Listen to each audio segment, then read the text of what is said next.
마가복음 6장. 예수님께서 거기를 떠나 고향으로 가셨습니다. 제자들도 예수님을 따라갔습니다. 안식일이 되자 예수님께서 회당에서 가르치기 시작하셨습니다. 많은 사람들이 예수님의 말씀을 듣고 놀라워하며 말했습니다. 이 사람이 어디서 이런 것을 얻었을까? 이 사람에게 있는 지혜는 어떤 것인가? 이 사람이 손으로 일으키는 기적은 어떤 것인가? 그는 목수가 아니냐? 그는 마리아의 아들이고 야고보, 요세, 유다 그리고 시몬의 형이 아니냐? 그의 누이들도 우리와 함께 있지 아니하냐? 그러면서 사람들은 예수님을 배척했습니다. 예수님께서 그들에게 예언자가 고향과 친척과 자기 집을 제외하면 어느 곳에서나 존경을 받는다라고 말씀하셨습니다.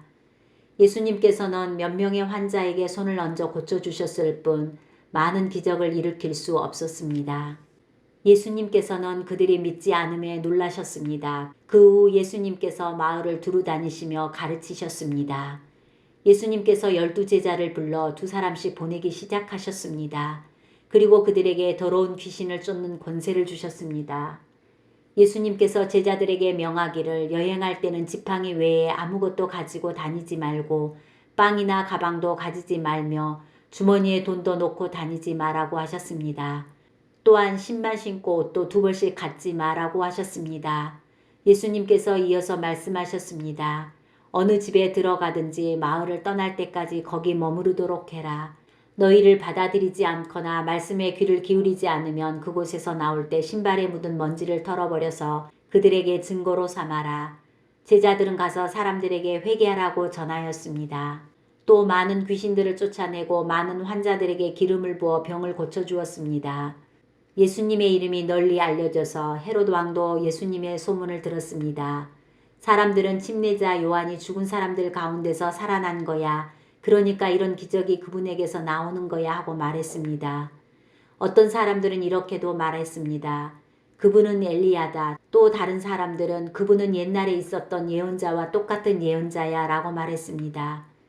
헤롯이 이런 소리를 듣고 말했습니다. 내가 목을 잘라 죽인 요한이 다시 살아났구나. 예전에 헤롯은 요한을 잡아오게 하여 감옥에 가두어둔 적이 있었습니다. 이는 헤로디아와 관련된 일로 헤롯이 자기 동생 빌립의 아내인 헤로디아를 아내로 삼아버렸기 때문이었습니다. 요한은 헤롯에게 자기 동생의 아내를 자기 아내로 삼는 것은 옳지 않습니다 라고 말하곤 하였습니다. 그래서 헤로디아는 요한을 미워하였습니다. 헤로디아는 요한을 죽이고 싶었지만 그럴 수 없었습니다. 그것은 요한이 의롭고 거룩한 사람이란 것을 아는 헤롯이 요한을 두려워했기 때문입니다. 그래서 요한을 살려두었습니다. 요한의 말이 듣기엔 괴로웠지만 그의 말을 즐겨 들었습니다. 그런데 요한을 죽일 수 있는 좋은 기회가 왔습니다. 자기 생일에 헤롯은 고관들과 천부장들과 갈릴리의 귀빈들을 초청해서 잔치를 베풀었습니다. 헤로디아의 딸이 춤을 춰서 헤롯과 잔치에 참여한 손님들을 즐겁게 해주었습니다. 그래서 헤롯 왕이 소녀에게 말했습니다. 내가 원하는 것을 말해라. 그러면 그것을 선물로 주겠다. 헤롯은 내가 무엇을 달라고 하든지 다 주겠다. 내 나라의 절반이라도 말이다 하고 맹세했습니다. 소녀는 자기 어머니에게 가서 무엇을 달라고 할까요? 하고 물었습니다. 그러자 어머니가 대답했습니다. 침례자 요한의 머리를 달라고 해라. 소녀는 즉시 왕에게 돌아가서 바로 이 자리에서 침례자 요한의 머리를 쟁반에 담아주세요 하고 요청했습니다. 왕은 매우 괴로웠지만 자기가 한 맹세 때문에 그리고 잔치에 참여한 손님들 때문에 소녀의 요청을 거절할 수 없었습니다. 왕은 곧바로 쉬대 군인을 보내 요한의 머리를 가져오라고 했습니다. 군인은 가서 감옥에 있던 요한의 머리를 잘랐습니다. 그리고 쟁반에 담은 그의 머리를 가져와 소녀에게 주었고 소녀는 그것을 자기 어머니에게 가져다 주었습니다. 요한의 제자들이 이 소식을 듣고 가서 요한의 시체를 가져다가 무덤에 묻었습니다. 사도들이 예수님께로 돌아왔습니다. 그리고 자신들이 했던 일과 가르쳤던 것을 모두 예수님께 말씀드렸습니다. 예수님께서 말씀하셨습니다. 외딴 곳으로 따로 가서 잠시 쉬도록 하라. 이렇게 말씀하신 것은 오고 가는 사람들이 너무 많아 예수님과 사도들이 식사할 시간조차 없었기 때문입니다. 그래서 그들은 외딴 곳으로 배를 타고 갔습니다.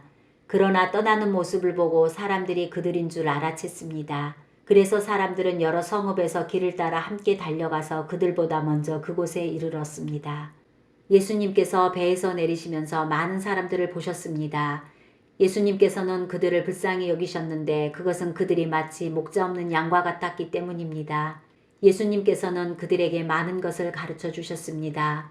이미 날이 저물었습니다. 제자들이 예수님께 와서 말했습니다. 이곳은 빈들이고 시간도 너무 늦었습니다. 그러니 사람들을 보내어 근처에 있는 농가나 마을에 가서 먹을 것을 사 먹게 하는 것이 좋겠습니다. 그러나 예수님께서 대답하셨습니다. 너희가 먹을 것을 주어라. 그들이 예수님께 말했습니다. 그러면 우리가 가서 200데나리온어치의 빵을 사서 먹이라는 말씀이십니까? 예수님께서 그들에게 물으셨습니다. 너희가 가진 빵이 얼마나 되는지 가서 알아보아라. 그들이 알아보고 나서 말했습니다. 빵 5개와 생선 2마리가 있습니다. 예수님께서 사람들에게 무리를 지어서 풀밭에 앉으라고 하셨습니다. 사람들은 100명 혹은 50명씩 때를 지어 앉았습니다.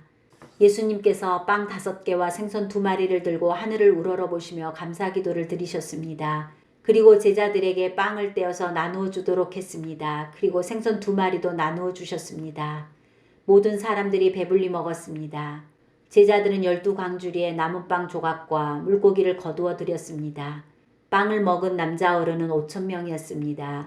예수님께서 제자들에게 배를 타고 호수 건너편에 있는 벳세다로 먼저 가 있으라고 말씀하셨습니다. 그동안에 예수님께서는 사람들을 집으로 보내셨습니다. 사람들을 보내신 후 예수님께서는 기도하러 산에 올라가셨습니다. 밤이 되었는데 배는 여전히 호수 위에 있었고 예수님께서는 홀로 뭇에 계셨습니다. 바람이 불어와 제자들이 노를 젓느라고 애를 쓰고 있었습니다. 이 모습을 보시고 예수님께서 새벽 3시에서 6시 사이에 호수 위를 걸어오셨습니다. 그리고 제자들을 지나쳐 가시려고 하셨습니다. 제자들이 예수님께서 호수 위를 걸으시는 것을 보고 유령이라고 생각하여 비명을 질렀습니다. 그것은 그들이 모두 예수님을 보고 무서워했기 때문입니다. 예수님께서 즉시 그들에게 말씀하셨습니다. 안심해라, 나다. 두려워하지 마라. 예수님께서 배에 오르시자 바람이 가라앉았습니다. 그래서 제자들은 크게 놀랐습니다. 그것은 제자들이 빵의 기적을 보고도 아직 깨닫지 못하고 마음이 굳어져 있었기 때문입니다. 예수님과 제자들이 호수를 건너 게네사렛이란 곳에 도착하였습니다. 그리고 거기서 닻을 내렸습니다. 그들이 배에서 내리자 사람들이 예수님을 즉시 알아보았습니다. 사람들은 온 마을을 다니면서 예수님께서 계시는 곳마다 환자들을 침상에 눕혀 데려오기 시작했습니다. 예수님께서 마을이든 읍내이든 농촌이든 어디에 가시든지 사람들은 병자들을 시장에 데려다 놓고 예수님의 옷깃이라도 만질 수 있도록 간청했습니다. 예수님을 만진 사람들은 모두 병이 나았습니다.